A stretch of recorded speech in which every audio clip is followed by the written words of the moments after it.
दत्तात्रेयाय नमः। ॐ राम दत्तात्रेयाय नमः।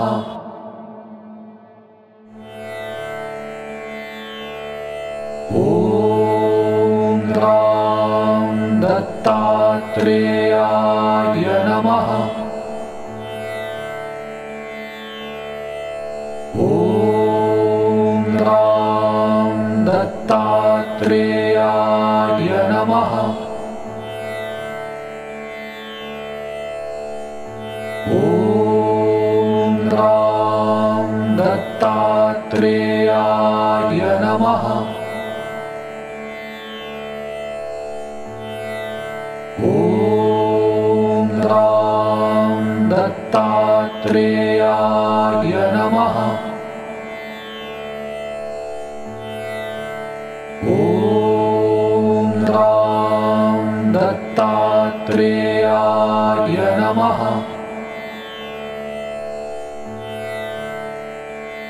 ॐ राम दत्तात्रेयाय नमः।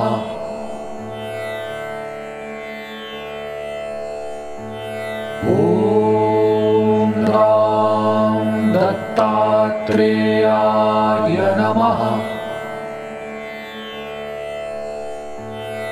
ॐ राम दत्तात्रेयाय नमः।